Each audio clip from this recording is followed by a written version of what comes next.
Good morning, everyone. This is Dana from NexGen. Last week, we did Angela's expenses for January, and we did the comparison against her 2022 budget. This week, we're going to talk about her net worth as of January 2022. And what you'll notice is when we did her budget, when we did her expenses and her budget, we didn't talk about her net worth. And what you will see that in doing her net worth, we're going to do the computation for 2008 and the present so I can show you the change over time. You will also see that her income is not included in the computation of her net worth. Okay, we're going to go ahead and show you Angela's personal net worth. Now, so as you can see in the front, this is the total. I have it as 0 so you can see where we're starting from. So what I will do is I will show you the difference right after she got divorced, and I'll show you the difference between 2008 and the present. So we'll go ahead and start with the assets. Now remember, she was a renter, so there won't be anything here under properties. She doesn't have any property that she's owning or any rental property or anything like that. She didn't have anything in her retirement account. Let's see. She did, let's see. No, she did not. Only thing that she had in the assets category is she did have $1,000 in savings, and she considered herself fortunate to have that. That was the start of, I guess, what you would consider her emergency fund. She also purchased a car, and the market value at the time. Now, again, since she didn't keep really good records, she wasn't doing any budgeting yet. We're basically going off of memory here. So with the car, say it was 15,000 market value, and her furnishings. What she remembered was that she did have renter's insurance, and the value of her property inside the apartment or the condo was $15,000. Okay, so that was her assets. Now let's go ahead and go to her debt. So the debt, she had a car loan, and the car loan was $21,000.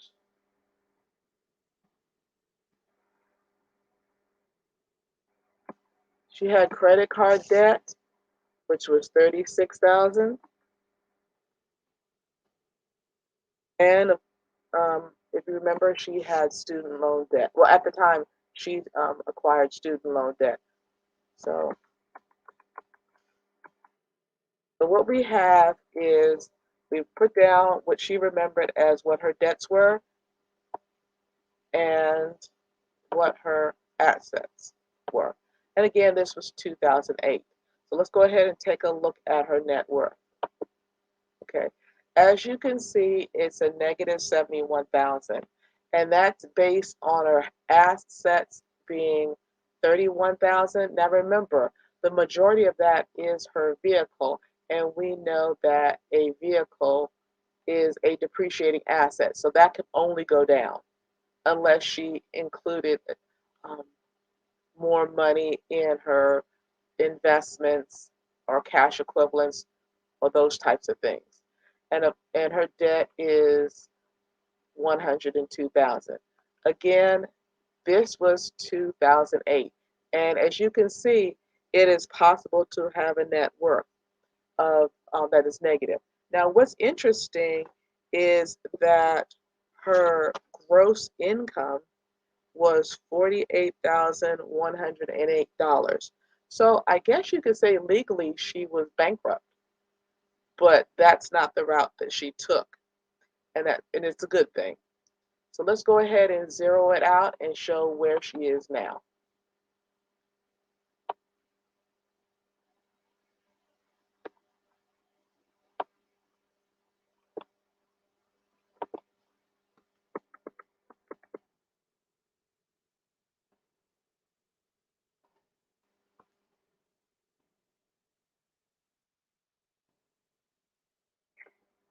Make sure it's zeroed out. All right, now let's see where she is in 2022. Let's go ahead and start with the assets. And as you remember, she purchased a home in 2018. Again, she didn't have to purchase a home to not be in the negative net worth, but she did. So let's go ahead and put down the market value. Okay. And she does now have a certificate of deposit, which is $20,000.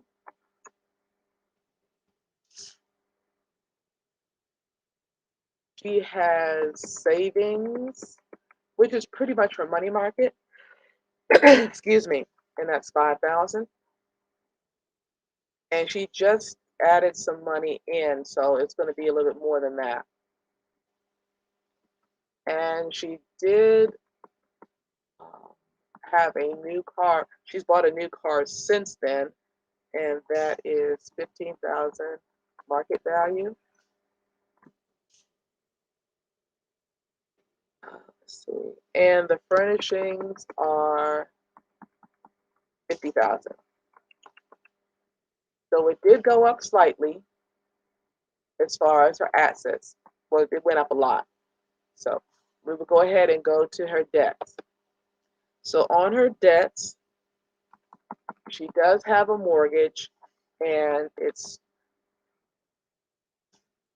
that's the balance on her mortgage. She does have a balance on her vehicle. It's 3 years. Now remember, even though the mortgage is lower than the market value, as far as the car loan, it is actually higher than what the market value is of her vehicle. So keep that in mind. She doesn't have any credit card debt. She did take care of that. The balance on her student loan is a little under 29,000. Okay? So let's see what the difference is looking at her personal net worth. Okay, her personal net worth is $121,226. Again, this is a positive net worth, but remember what her goal is. Her goal is to get rid of her debt and to increase her savings to where she has at least 1 year's worth of income. Well, not 1 year's worth of income, but 1 year's worth of expenses. And I believe that was $48,000. So as you can see, that's her net worth. But let's go ahead and change it to her goals and see if we can get there. So her goal is to, and again, this can be done. So let's go ahead and zero that out. Let's go ahead and zero out the car loan. Let's go ahead and zero out the student loan debt.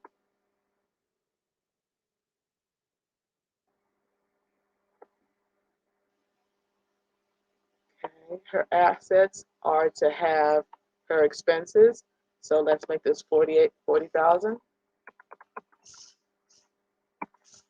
and change that to 8,000. And the reason why I am putting the savings at 8,000 in CDs is because the CDs are pretty much fixed. In most CDs, you can't add to it, but you can add to money markets and to savings accounts. So that's the reason why I have the bulk of it in certificates of deposits. Now, keep in mind that she can borrow against it if she needs money. And that way it'll stay, whatever the balances of the CDs will stay the same. And I did talk about that in previous videos. Okay, I'll leave the cars and the furnishings pretty much the same. And I'll leave the home values the same. Of course, we hope that it does go up, but it is her primary residence, so whether it goes up or whether it goes down, it doesn't really matter. The push come to shove, she can always do a um, home equity line of credit, and I think that was her intention, to get a home equity line of credit. That is different from a loan, because a home equity line of credit, you're only charged interest when you use it. So I'll leave that there. So let's take a look at her personal net worth then. It went up considerably. So it's $423,000. So this is her goal to at least get this much. She expects to have more. Now her income, her gross income is 106,823. Now, as you can see, when I'm doing the personal net worth, her income does not come into play. So if the reason why I even mentioned it is because I'm going to show you when she would be concerned about her personal net worth in relation to her income. If we were to use the formula from The Millionaire Next Door, and if you remember, I did a book review on that, it is basically taking your age, multiplying it times your annual household income from all sources except for any inheritances, and then dividing it by 10. So at 33 years old, her pre-tax household income was a little over 48,000. So if you take her age and you multiply it times the 48,000, then you would get the $105,756.40. Currently, she is 45 years old and her income is $106,823. So if you multiply her age times her household income divided by 10, then you would get $480,703.50. Well, based on the net worth computations that I just did, she is below the average accumulator. That's one of the reasons why she wants to make sure that she eliminates all of her debt and increases her net worth. And basically, the way she could do that is to increase her investments. So, this is just a snapshot in time, just as a measurement of where she is as far as financial wellness.